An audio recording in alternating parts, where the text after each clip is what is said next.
So how on earth do we implement this in R? Well, there's actually several R packages that will do SVM for you. The most popular one, which was most recently updated last year, is called E1071.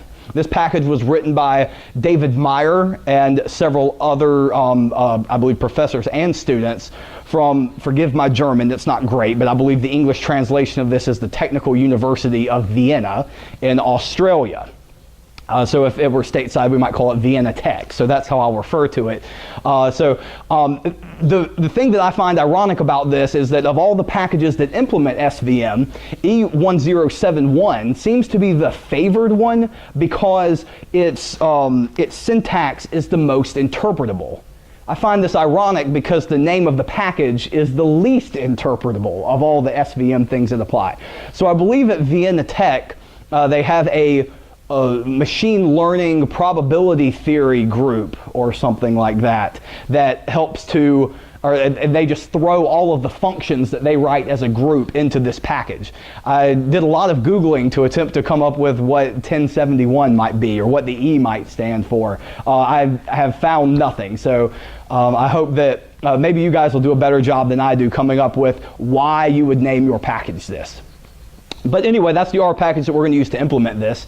Where did they come up with this package? It's based on the award-winning C++ implementation called libsvm that was developed in 2001 by Chang and Lin. And all the things that I read about this, everybody treats libsvm as if it's wonderful and glorious, and I assume that it is. I'm not a C++ guy myself, but I'll speak highly of it because everybody else seems to have done as well. So we've got some examples in an R Markdown file that I would like to walk through.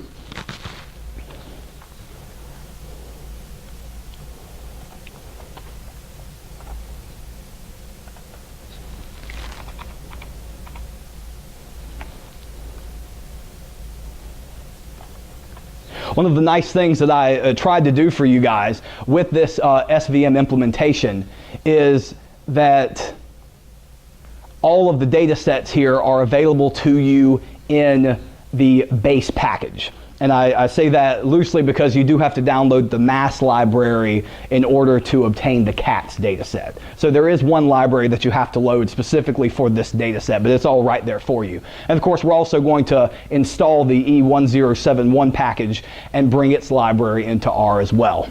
All right, so if hopefully you guys are familiar with some of these data sets, but I'll briefly introduce them to you anyway. The CATS data set is a data set that it looks at male cats and female cats, and it has the weight of their body and the weight of their heart. And so what we're going to try to do is use body weight and heart weight to predict whether you are a male or a female cat.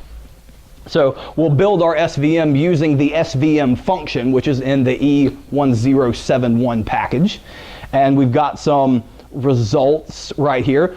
I believe that there are 144 observations in the CATS data set. I think that's right. So the number of support vectors that were necessary, again, this is the number of points that are driving the separating hyperplane, right?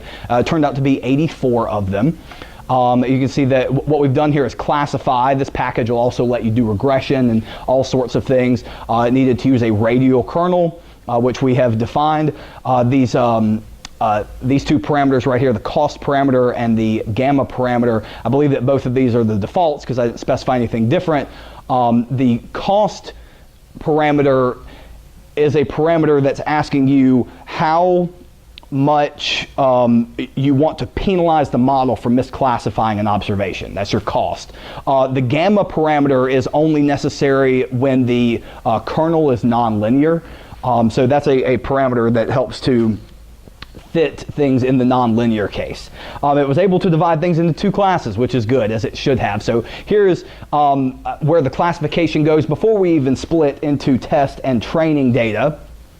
So this, the background is obviously the boldest thing that you can see, and that is what our classifying rule is. So this is the rule, our support vector machine that breaks female away from male.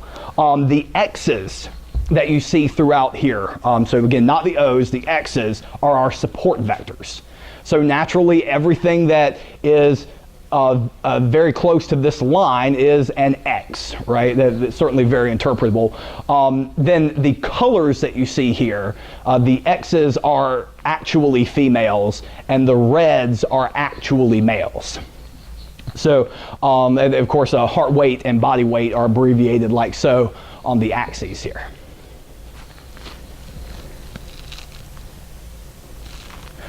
So now let's do something a little bit more traditional. Again, this is just to demonstrate what SVM can do. So what we're going to do is take a random sample. We'll divide into a test set and a training set. So the interesting thing about sampling is, of course, if you run it over and over, you'll get different results each time. Just to make it clear that if you run this code and you get something different, you probably should, right? That means that your sample had different values in it than mine did for the index. So let's see what exactly we ran here. We have a support vector machine again, and what we want to do is predict based on that model that we built for our test set of data. The reason we've taken out the first column is that the first column is actually in that data says whether you're a male or a female, and we're going to ask the model to name that for us. So what I have here next is a confusion matrix that sees how well we classified things.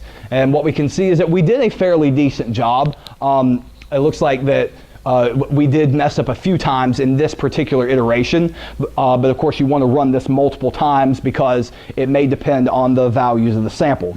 Another thing that the SVM package will do for you is tune your model. So what it does is it comes up with the optimal cost and gamma parameters that I described earlier.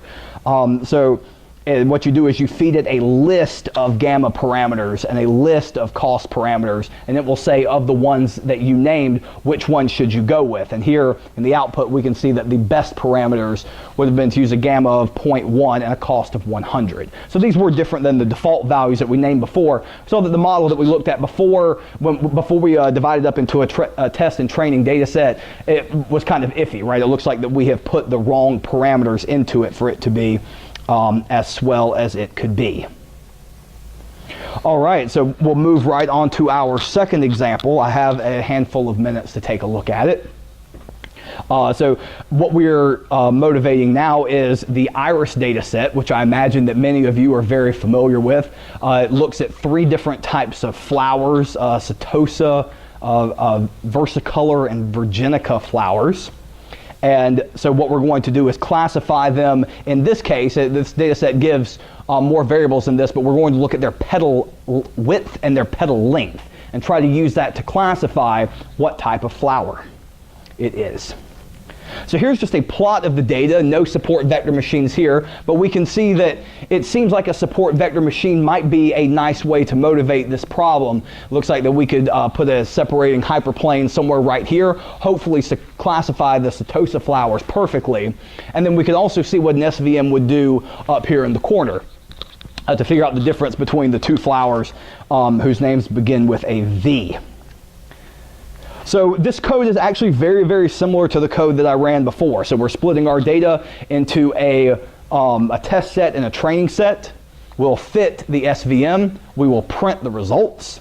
So the results, again, are very similar. Again, we were running some kind of classification, right? Our kernel was linear this time, and this was well motivated by this picture that we saw up here, right? It looks like that a line might be sufficient to separate these guys very well. So that's something to note. The number of support vectors at this run was 48. When I ran it several times, and it looks like all the support vectors I saw were somewhere between 45 and 50. So this appears to be reasonable for different samples. It looks like that we did a pretty good job classifying our data into 2 sets here and 2 sets here. Let's see how well we did by looking at the confusion matrix. I tuned the model again next. Let's see, we didn't need a gamma parameter because we had a linear kernel, right? These are some of the things that we have talked about. The cost parameter we said should be 0.1. So we didn't do a bad job there, which was nice. So let's see, we'll predict, and then we'll look at the confusion matrix to see how well our model did. It looks like that we have misclassified only 3 flowers into the correct spot, and actually this is as poorly as I saw the code run. And the code, depending on what sample values you get, will even have a correct prediction 100% of the time, which is nice. Finally, I believe I came around to the understanding of why this is a classification method. But the good news is that what we were able to motivate was we used a lot of geometry, some complicated mathematics, to be able to name a classifier that has some great properties to it. It separates the data as far as it possibly can. It's got some of these great convexity results. It turns out that if you're really interested in this, there's a theorem out of higher level geometry about separating hyperplanes, so that you should have the ability to be able to transform data over a convex space and have it be separable by some hyperplane. This is guaranteed to us because of the convexity results. We're not going to get caught at local maxima. We're actually going to achieve a global maximum, which is nice. So there's all kinds of great theory under here that I didn't even get a chance to talk about tonight. So I hope that you guys enjoyed the talk, and I hope that you at some point will implement support vector machines in your research or in your coursework. I think that it is a very flexible technique, and it is a really mathematically interesting technique. So if you're a math person like I am, and for some reason you continue to be classified with the stat nerds, I hope that you guys really did enjoy the talk. Thank you very much.